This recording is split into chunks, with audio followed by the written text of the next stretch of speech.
अस्सलामुअलैकुम। बहुत शुक्रिया ये वीडियो देखने का।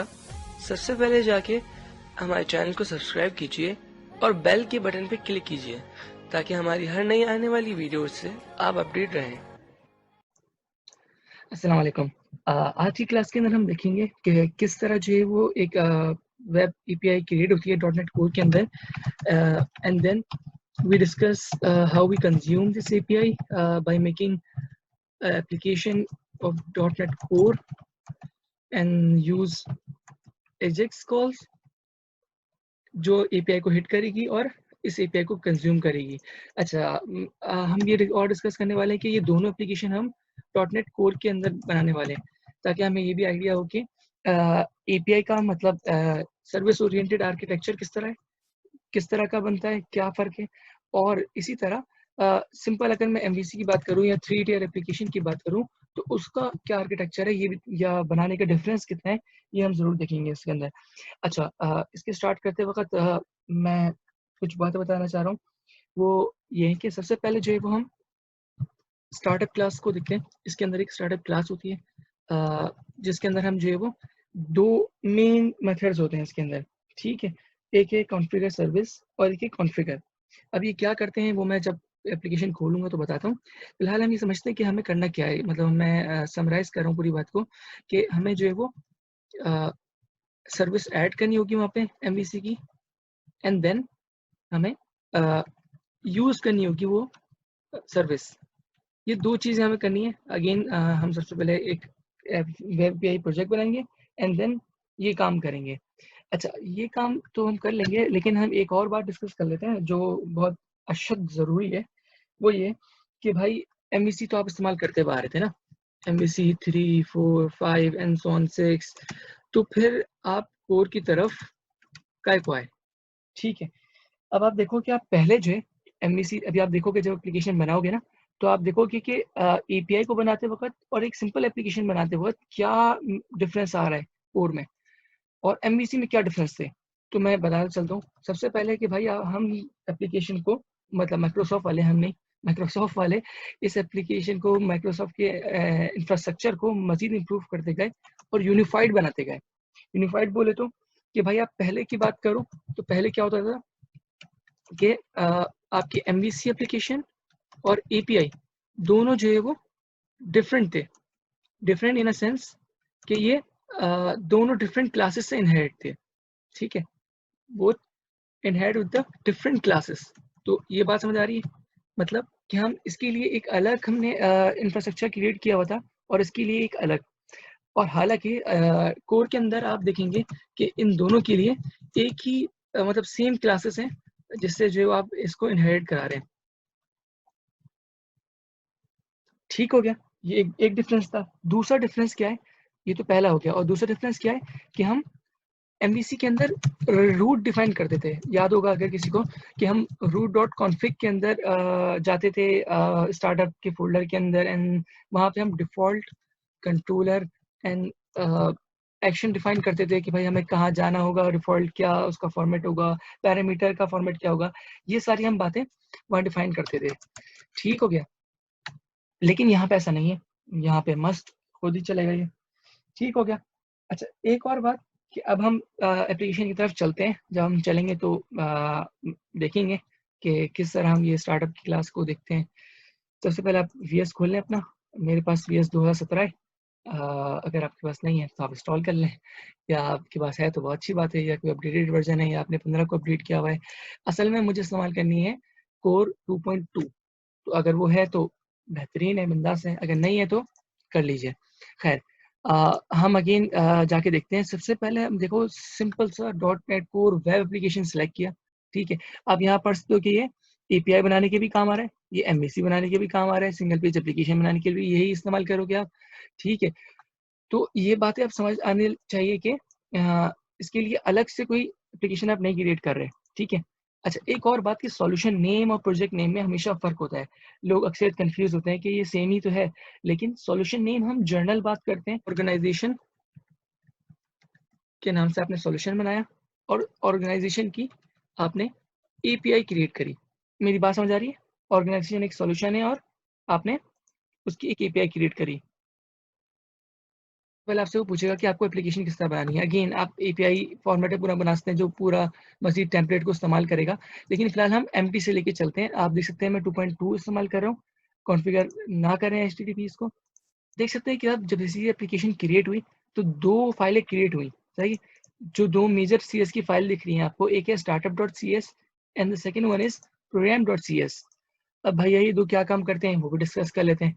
तो ये एक काइंड ऑफ कंसोल एप्लीकेशन है जो हम बचपन में पढ़ा करते थे कि वो सबसे पहले मेन का मेथड चलाता है, प्रोग्राम की क्लास में मेन का मेथड चलता है एंड देन हम उससे जहाँ-जहाँ लेके जाना चाहें, जहाँ-जहाँ तो हम कॉल करा के रिडायरेक्शन करते रहते थे। अच्छा, आप देखो इसके अंदर एक सिंपल सा मेथड कॉल हुआ है। ये मेथड कर क्या रहा है बेसिकली कि आपकी एपीआई क्रिएट करेगा, ठीक है? आपकी सर्विस क्रिएट करेगा एंड देन इस सर्विस को होस्ट करेगा। आप इसको इन्वोक करोगे, जैसे आप इसको इन्वोक करोगे तो ये किसके पास जा रहा है? सेटअप क्लास के पास जा रहा है। तो आप उसके पास चल के पूछते हैं कि भाई वो क्या करने वाला है? उससे पहले एक बात समझ लेते हैं कि program.cs वो जगह है जहाँ से सब कुछ शुरू होता है कहानी, ठीक है? ये वो मुकाम है जहाँ से कहानी का आगाज़ होता है। तो हम स्टार्टअप क्लास के अंदर जाते हैं, देखते हैं। अच्छा जी, इसके अंदर हमने देख लिया कि भाई हमारे पास 2 मेथड है मेन, कॉन्फ़िगर सर्विसेज़ के और दूसरा कॉन्फ़िगर के नाम से। इसमें कुछ लाइनें लिखी हुई होंगी, फ्लो वो फ़िलहाल आप हटा दें। हम वैसे डिस्कस कर लेते हैं कि ये 2 मेथड बेसिकली कर क्या रहे हैं।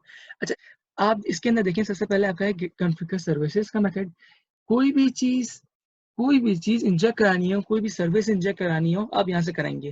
कहने का मतलब ये है आपको एमवीसी इस्तेमाल करना है, राइट इट हियर कि मुझे एमवीसी इस्तेमाल करना है, लाइक जैसे हम करने वाले हैं। इसी तरह आप ऑथेंटिकेशन इस्तेमाल करने वाले हैं, आप यहाँ पे लिखें कि भाई मुझे ऑथेंटिकेशन इस्तेमाल करनी है, एंटिटी इस्तेमाल करनी है, बताएँ कि भाई डीबी कॉन्टेक्स्ट इस्तेमाल करना है मुझे। इसी तरह जो भी सर्विस इस्तेमाल करनी है, आप यहाँ इंजेक्ट करेंगे। क्लियर है? दूसरी चीज़ कॉन्फ़िगर का मेथड वो जगह है जिससे हर बंदा होते हुए जाएगा। लाइक कोई भी थर्ड पर्सन आपकी एप्लीकेशन में एंटर होता है, लाइक आपकी कोई भी रिक्वेस्ट एचटीटीपी की या कोई भी थर्ड पर्सन एंटर होता है, तो सबसे पहले इस मेथड में आएगा, उसके बाद वो आगे एप्लीकेशन की तरफ जाएगा। इसी तरह जब वापसी जा रहा होगा तब भी पहले इसके पास से होते हुए वापसी जाएगा।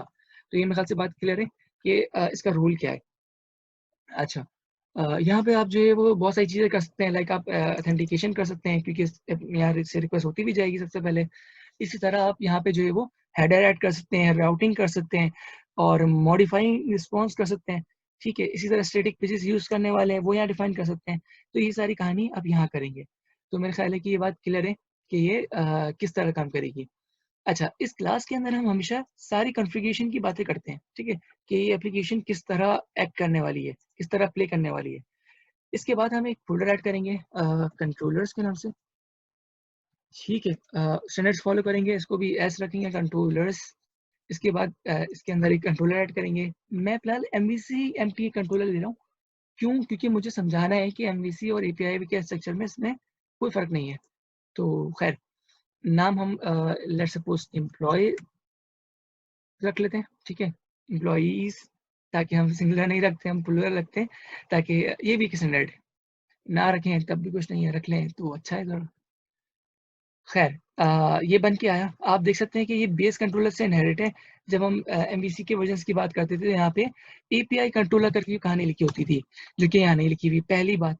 दूसरी बात कि आई एक्शन रिजल्ट रिटर्न हो रहा है। दैट मीन कि डिपेंडेंसी अगेन इंजेक्शन वाली बात है कि अगेन आप जो है वो एक पैरेंट क्लास से को यहाँ पे यूज़ करा हुआ है ताकि बहुत सारी चीज़ें यहाँ से मज़ीद और इस्तेमाल की जा सकें। खैर, हम यहाँ पे से एक स्ट्रिंग रिटर्न कराने वाले हैं, तो हम यहाँ पे डिफाइन कर देते हैं वेलकम टू और न्यू एपीआई। डन। ये सिंपल सा एक कंट्रोलर बना। इसके अंदर आप ये कैसे डिफाइन करेंगे कि ये कंट्रोलर एपीआई कंट्रोलर की तरह ट्रीट हो, तो आप ऊपर एक एट्रीब्यूट ऐड करेंगे which is API controller and the second attribute is route where you describe which format of link you used. Like आप इस्तेमाल करेंगे एपीआई पहले आएगा एंड देन कोई भी कंट्रोलर का नाम आएगा, ठीक है? ये आप स्टैंडर्ड रखना चाह रहे हैं, ठीक है? तो अब आपका ये स्टैंडर्ड बन गया। आप अगर आपको ये कंट्रोलर हिट करना है तो आप क्या करेंगे API slash employees and then index. अब मैं फिलहाल इसको गेट कर रहा हूँ, चाहे आप इंडेक्स रख लें चाहे कुछ और रख लें एंड ये आपकी एक एपीआई तैयार हो गई। मैं इस एपीआई को चला के दिखाता हूँ आपको।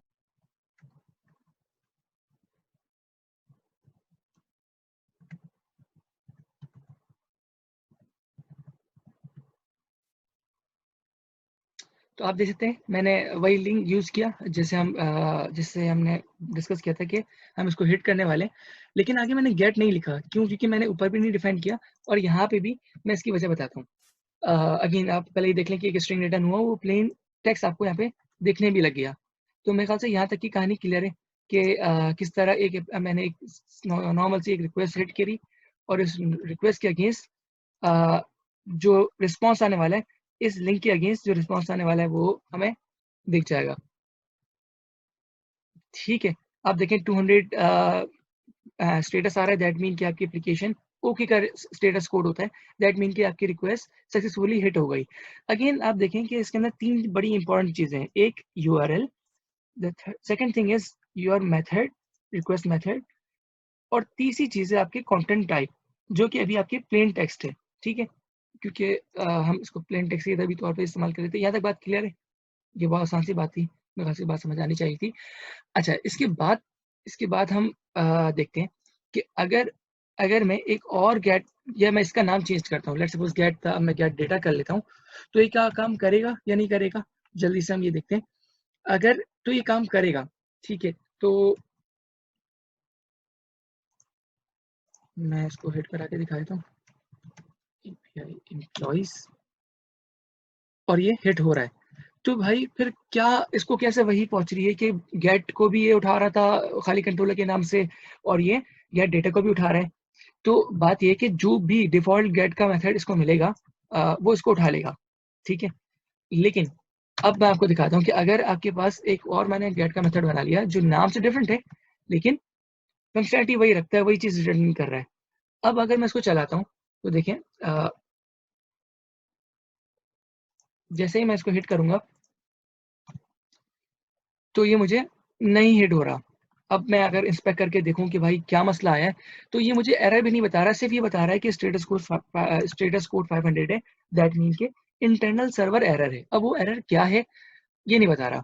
मैंने जान के एरर जनरेट किया ताकि मैं आपको एक और कहानी समझा सकूं। वो ये कि आप अगर एक एज ए डेवलपर आप चाह रहे हैं कि मैं अपने एरर को देख सकूं, तो आप जो है वो स्टार्टअप की क्लास के अंदर यहाँ पे app dot x developer exception page, आप एक कॉन्फ़िगर के अंदर अगेन आप एक चीज़ ऐड कर देंगे, आप एक बात बता देंगे इसको कि भाई जब भी एरर आए तो मुझे डेवलपर, मतलब ये नोट, इसका मतलब ये क्या, एक पेज डिफाइन किया हुआ है जहाँ पे एरर्स दिखते हैं, जो बना है इसीलिए। मैं दिखाता हूँ। तो अब ये देखें एरर दिखा रहा है कि भाई एक्शन का जो रूट है इसके हिसाब से तो यहाँ पे 2 हैं, और मैं किसको लेके आऊँ, इसमें कंफ्यूजन हो रही है इसको। तो खैर इस चीज़ को तो हम ये तो हमने खुद ही एरर जनरेट किया है समझाने के लिए कि अगर एरर दिखाना हो तो किस तरह दिखाते हैं। यहाँ तक बात क्लियर है मेरे ख्याल से? यहाँ तक कोई मसला तो नहीं है? अच्छा, एक बात और कि हम जो होस्ट कर रहे हैं, इसकी बड़ी मज़ेदार कहानी है कि हम होस्ट कर रहे हैं IIS के थ्रू, और एक और नीचे फंक्शनैलिटी है कि हम डायरेक्ट भी ऑर्गेनाइजेशन API को डायरेक्ट भी हम होस्ट कर सकते हैं। इसका क्या मतलब है IIS से होस्ट करें, इसका क्या मतलब है? ये कहानी समझाने के लिए मैं आपको ज़रा ले चलता हूँ गूगल वालों के, ओ सॉरी माइक्रोसॉफ्ट वालों के पेज पे। अ, एक चीज़ माइक्रोसॉफ्ट वालों ने क्रिएट करी विच इज़ क्रिस्टल सर्वर। ये थोड़ा-सा बड़ा-सा हुआ है, मैं इसको ज़ूम आउट कर लेता हूँ। अच्छा, इस सर्वर की क्या कहानी है वो समझाता हूँ कि जैसे ही आपकी एप्लीकेशन कोई भी रिक्वेस्ट हिट करती है, जनरेट करती है या उसके पास आती है, तो वो by the help of crystal server होती भी आ रही होती है, या आप ये कह लें कि उससे रिडायरेक्ट हो के आपके पास कोई भी रिक्वेस्ट आ रही होती है। ठीक है? अब ये होता कहाँ है? ये आपकी एप्लीकेशन के साथ होता है, मतलब आपके डोमेन के साथ ही होता है ये। ठीक है? अब IIS की क्या कहानी थी फिर? क्योंकि हम MVC में तो IIS से कर रहे होते थे। तो भाई सीन ये कि अगर IIS को इसने रिवर्स प्रॉक्सी के सर्वर के अंदर कंसीडर करना शुरू कर दिया। इसका मतलब क्या है कि पहले एप्लीकेशन क्रिस्टल से बात करेगी एंड देन IIS पे जाएगी। वो आपकी एप्लीकेशन की हुदूद से बाहर चला गया। मेरी बात समझ आ रही है? इससे फ़ायदा क्या हुआ कि आप IIS की जगह पे आइदर कोई और प्लेटफ़ॉर्म इस्तेमाल कर सकते हैं। That's why ASP.NET Core is independent of platform. तो ये वाली कहानी तो समझ आ रही होगी कि आप IIS की जगह पे अपाची इस्तेमाल कर लें या कोई और, जो भी रिक्वेस्ट आ रही होगी वो इस फ्लो में जा रही होगी। मेरे ख़्याल से ये बात समझ आ रही होगी थोड़ी बहुत, नहीं भी आ रही तो आप मज़ीद गूगल कर सकते हैं। हम इसको सेल्फ होस्टिंग कहते हैं। अगर मैं डायरेक्ट क्रिस्टल पे चीज़ होस्ट कर दूँ, तो उसे सेल्फ होस्ट करते हैं। अभी मैं यहाँ पे होस्ट कर रहा था, अब मैं डायरेक्ट क्रिस्टल पे होस्ट करने की कोशिश करके दिखाता हूँ आपको। वो कैसे कि आप डायरेक्ट प्रोजेक्ट सेलेक्ट करें and just run your application. It create a console window where you can see who is gonna hit you. एक और बात कि आपकी पोर्ट नंबर डिफरेंट कर देगा ये, सही। मैं अगेन एपीआई फर्स्ट नहीं, एपीआई एम्प्लॉयज के नाम से, और ये बात ही पता है कि अगर हम कैपिटल, ये केस सेंसिटिव नहीं होता यूआरएल, ठीक है। तो आप देखिए ये रिक्वेस्ट हिट लग भी रही है और डेटा भी आ रहा है, लेकिन अब ये आईएएस पे होस्ट नहीं है। आप यहाँ से भी देख सकते हैं कि आईएएस पे होस्ट होता है, तो यहाँ से इस पॉइंट पर आके दिख रहा होता है, तो ये वहाँ पे भी होस्ट नहीं है फिलहाल। ठीक हो गया, ये बात भी समझ आ गई। इसके बाद हम कंज्यूमर एप्लीकेशन की तरफ चलते हैं, ठीक है। कंज्यूमर एप्लीकेशन के अंदर हम इसी सॉल्यूशन के अंदर रहते हुए कंज्यूमर एप्लीकेशन बनाने वाले हैं। तो एक ऐड किया न्यू प्रोजेक्ट। अब अगेन देखिए यहाँ पे सॉल्यूशन नेम नहीं मांग रहा आपसे, क्यों? क्योंकि आप एक सॉल्यूशन के अंडर काम कर रहे हैं। मैं इसको कह रहा हूँ कि ORG मतलब ऑर्गेनाइजेशन की ये API कंज्यूमर है। Then let's create the application. Again ये आपसे पूछेगा कि एम्प्टी रखना है, हाँ बिल्कुल हम एम्प्टी रख रहे हैं। देखिए आप गौर करें कि हम API बनाते वक्त भी इसको एम्प्टी रख रहे थे, बिल्कुल यही प्रोसीजर फॉलो कर रहे थे, और वेब एप्लीकेशन बनाते वक्त भी हम यही प्रोसीजर फॉलो कर रहे हैं। देन अगेन मैं स्टार्टअप क्लास में जाऊंगा, बताऊंगा कि भाई मैं यहाँ क्या करने वाला हूँ। अब गौर करें कि हम यहाँ पे MVC इस्तेमाल नहीं करने वाले, यहाँ पे हम स्टैटिक पेज इस्तेमाल करेंगे जिसके अंदर जावास्क्रिप्ट लिखी होगी, एंड अगेन वो हिट करेगा उसको। तो यहाँ पे मैं लिखने वाला हूँ कि भाई मैं स्टैटिक पेजेस इस्तेमाल करने वाला हूँ, स्टैटिक फाइल इस्तेमाल करने वाला हूँ। डन हो गया। अच्छा, इसके बाद मैं अगेन इसमें ये भी कर लेता हूँ कि भाई अगर कोई एरर हो तो मुझे दिखा दो, ताकि मेरे लिए आसानी हो जाए। यहाँ तक बात क्लियर थी। अच्छा, इसके अंदर एक फोल्डर ऐड करते हैं जिसको हम नाम रखते हैं www रूट, ठीक है। कोई भी, अब ये देखें खुद ब खुद दुनिया बनी हुई आ गई ना इस पे। तो ये रूट का फोल्डर वो फोल्डर है जहाँ से सारी कहानी शुरू होती है, मतलब कि ये वो जगह है या ये फोल्डर है जो आप दुनिया के साथ शेयर करने जा रहे हैं। आप ये अगले के क्लाइंट साइड पर जाके देने वाले हैं, या वो देख सकता है। तो ये कहानी है इस फोल्डर की। हमने वो सारे रिक्वायर्ड फोल्डर्स में क्रिएट कर लिए जो हम इस्तेमाल करते हैं, लाइक JS के, CSS के, इमेज के, और क्योंकि हम एक इंडेक्स का व्यू भी बनाएंगे तो वो भी ऐड कर लेते हैं। वो HTML पेज जो ये सारे काम करने वाला होगा, सॉरी HTML, एंड अगेन इसका नाम आप सिर्फ देते हैं इंडेक्स। यहाँ तक कहानी क्लियर है। हमने सिंपल से एक इंडेक्स HTML पेज बना लिया जो इस डायरेक्टरी में लाया करता है, और अब अगेन हम इसके अंदर जावास्क्रिप्ट कॉल कराने वाले हैं, तो हम जावास्क्रिप्ट को भी ऐड कर लेते हैं हाथ के हाथ। मेरे पास पहले से jQuery की फाइल्स पड़ी हुई हैं जिसके लिए ऐड एग्जिस्टिंग फाइल किया, और आपने जहाँ पे भी आपके पास jQuery की फाइल्स पड़ी हों आप वो फाइल उठा के ऐड कर लें। फिलहाल मेरे पास एक प्रोजेक्ट में पड़ी थी, तो ऐड एग्जिस्टिंग आइटम करने से ये होगा कि मेरे पास खुद ब खुद इस प्रोजेक्ट के अंदर इंक्लूड हो जाएंगी वो फाइल्स, और इन फाइल्स को मैंने अपने हेडर के अंदर इंक्लूड कर लिया, मतलब अपनी फाइल के अंदर इंडेक्स की। And then I am gonna code some jQuery code जो ज़रूरी है। सबसे पहले हम एक H1 टैग लगा लेते हैं जिसमें लिखा हुआ है ऐसी वेलकम टू API, ठीक है। एंड देन आप एक पैराग्राफ यूज़ कर सकते हैं, और आप पैराग्राफ यूज़ ना करना चाहें तो आप डायरेक्ट अलर्ट यूज़ कर लें, वो ज़्यादा बेहतर है। खैर एक बटन लगा लेते हैं जो बेसिकली हिट करेगा आपके API को। हिट API के नाम से मैंने एक उसका नेमिंग कर दे दी। चाहे तो आप डॉक्यूमेंट डॉट रेडी करके भी इस्तेमाल कर सकते हैं, लाइक आप jQuery में जिस तरह करते थे, डॉक्यूमेंट डॉट रेडी करके ये कहानी भी कर सकते हैं। मैं फिलहाल जो है वो ऐसा नहीं कर रहा, मैं ऑन क्लिक के ही इवेंट यूज़ कर रहा हूँ जो HTML के अंदर गिवन होता है, ठीक है। फंक्शन है हिट API के नाम से, इस फंक्शन को कॉल किया जाए, ठीक है। इस फंक्शन को कॉपी कर लेते हैं एंड राइट कर लेते हैं इस फंक्शन को, भाई हिट API के नाम से एक फंक्शन बनाओ, ठीक है। ये फंक्शन बेसिकली क्या करेगा, आपके एजेक्स को कॉल करेगा। मैं फिलहाल यहाँ पे एक सिंपल सा अलर्ट दिखा देता हूँ ताकि मुझे ये पता चल जाए कि मेरी जावास्क्रिप्ट चल रही है या नहीं चल रही है, मतलब JQuery वाला पार्ट मेरा चलना चाहिए, चल रहा है या नहीं चल रहा है, इसकी देखने के लिए मैं इसको चला के देख लेता हूँ। अच्छा, गौर करें कि अब आपके पास दो एप्लीकेशन हैं, ठीक है, एक कंज्यूमर एप्लीकेशन है, एक कंज्यूमर का प्रोजेक्ट है और दूसरा API का। तो फिलहाल जो है मैं इसका ऊपर स्टार्ट है, इसको वैसे भी चेंज कर सकते हैं हम, स्टार्टअप प्रोजेक्ट एज करके। मैं फिलहाल ऊपर से मैंने ड्रॉप डाउन से चेंज कर लिया। अब चला के देखते हैं ये पेज।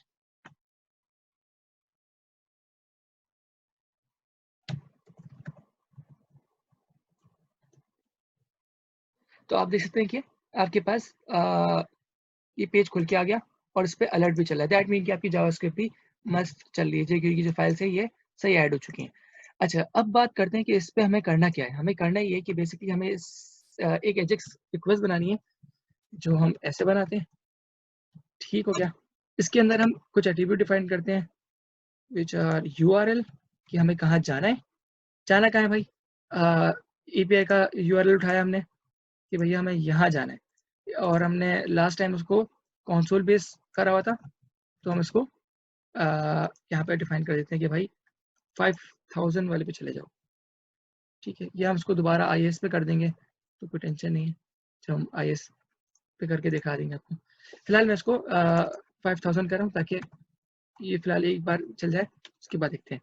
जब दूसरी चीज़ हम मेथड डिफाइन करते हैं कि किस टाइप का मेथड यूज़ करने वाले हैं, which is gate. And the third thing is आप सक्सेस का एक फंक्शन यूज करते हैं, आप ऐसे कंटेंट टाइप भी डिफाइन करते हैं, लेकिन फिलहाल अभी हम स्ट्रेट प्लेन टेक्स्ट पे काम करने वाले हैं, हम जेसन की बातें नहीं करने वाले। तो अभी हम सक्सेस का डायरेक्ट फंक्शन कॉल करते हैं, फंक्शन। एंड उस फंक्शन में क्या होने वाला है, जो भी वहां से रिटर्न होके आएगा फंक्शन API से, जिसको हम डेटा बोल देते हैं, वो आप अलर्ट में दिखाओ। बहुत आसान सी बात है, कहाँ जाना है, किस किस तरह का जगह है जहाँ जा रहे हो आप, एंड जो वहाँ से रिटर्न होके आएगा वो आप दिखा दो। अच्छा, मैं एक एरर जनरेट करूँ एंड देन आप उस एरर को सॉल्व करें, इससे बेहतर है कि हम डायरेक्ट एक चीज़ पे चले जाते हैं कि हम API और एप्लीकेशन दोनों को साथ चलाएं। देखें अभी आपकी मेरी API तो चली है ना, मैं अगर ये बंद करता हूँ देन API बंद हुई, अब कहानी बनती है। अब अगर मैं कंज्यूमर चलाऊंगा तो जाहिर सी बात है एरर आएगा कि भाई कंज्यूमर API चल नहीं रही, तो एरर लाजिम है। इसको जो है वो हल करने के लिए एक आसान सा हल है कि आप सॉल्यूशन में जाएं, उसकी प्रॉपर्टी सॉल्यूशन पे क्लिक करके प्रॉपर्टीज में जाएं उसकी।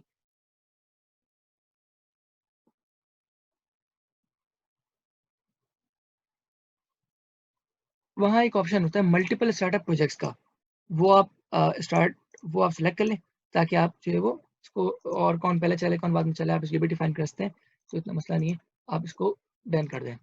ठीक हो गया। अब आप चलाएं अपनी API विद कंज्यूमर, दोनों भाई साथ साथ चलेंगे। अब आपकी API यहाँ चल गई और ये चल गई, डन हो गया। आपने जो है वो ये कंज्यूमर खोला, कंज्यूमर भाई ये रहे, आपने इंडेक्स का पेज कॉल किया एंड आपने हिट करी रिक्वेस्ट, आपने हिट करी, काम ही नहीं हुआ। क्यों नहीं हुआ, एरर पड़ते हैं कंसोल में। आपके पास दो शानदार एरर आए। पहला एरर का मतलब क्या है, मैं आसान सा समझाता हूँ कि भाई ये बंदा है, ये वो आदमी है जो आपके API को हिट कर रहा है, जिसको आपने एक्सेस नहीं दिया हुआ, या आपके मतलब गाढ़े अल्फाजों में कह दो कि वो ओरिजिन है जिसको आपने कंट्रोल नहीं दिया हुआ, ठीक है। तो इसका क्या मतलब है, इसका मतलब ये कि भाई ये एक अलग प्रोजेक्ट है, ठीक है, ये एक अलग प्रोजेक्ट है और ये अलग प्रोजेक्ट है, इस प्रोजेक्ट को इस प्रोजेक्ट के अंदर आने के लिए परमिशन चाहिए। अब अगर हम ये बात कह दें कि भाई आप किस तरह हम अलाउ करेंगे, तो हम वो देखते हैं। अच्छा भाई, आप गए अपनी API के अंदर, API के अंदर आपको स्टार्टअप में गए, स्टार्टअप में जाने के बाद आपने लिखा कि भाई सर्विसेज डॉट एड कोर्स, ठीक हो गया। इसके बाद आपने नीचे आगे लिखा कि app dot use course, and आपने एक टेक्स्ट इनिशिएट किया, इसके अंदर आपने यूज किया विद ओरिजिन। विद ओरिजिन का मतलब क्या है कि भाई विद ओरिजिन, इस ओरिजिन से आने वाले हर बंदे को इजाजत है कि वो हिट कर सकता है, ठीक हो गया। मैंने ये डिफाइन भी कर दिया। और अच्छा, इसके अंदर हम मल्टीपल और भी लोग कंज्यूमर्स के भेजते हैं, और हम ये भी कर सकते हैं कि एनोनिमस कोई से भी आके भी ऐड कर सकते हैं। फिलहाल अभी हम इसको अलाउ कर रहे हैं, ठीक हो गया। इसके अलावा एक और गलती क्या कर रहे हैं हम कि यहाँ पे आधा लोकेशन लिखा हुआ है, तो हम पूरी लोकेशन कर लेते हैं, API/employees। अच्छा, ये क्या मतलब केस सेंसिटिव नहीं है, तो उसका भी कोई मसला नहीं है, हम चला के देखते हैं। मेरे पास डिबगर मैंने स्टॉप लगा लिया ताकि पता चले। ठीक है, आपने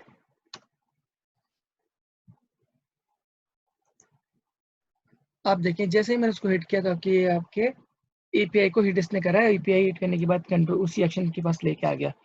तो ये बात क्लियर है कि हमने किस तरह जो है वो एक बटन के थ्रू, एक कंज्यूमर की एप्लीकेशन के थ्रू हमने एपीआई को हिट कराया। तो मेरे ख्याल से आज की क्लास के लिए इतना काफ़ी है कि ये समझ लिया जाए ये काम किस तरह कर रहा था। अगली क्लास के अंदर हम देखेंगे कि कर्ड एप्लीकेशन किस तरह परफॉर्म करते हैं। भैया बहुत अच्छा लगा आप आए, आप आते रहा करें इस तरह, कुछ नई चीज़ सीखते रहेंगे हम लोग आपसे, आप हमसे। तो खैर आज के लिए इतनी काफ़ी है, बकाया कल मिलते हैं। अस्सलाम वालेकुम।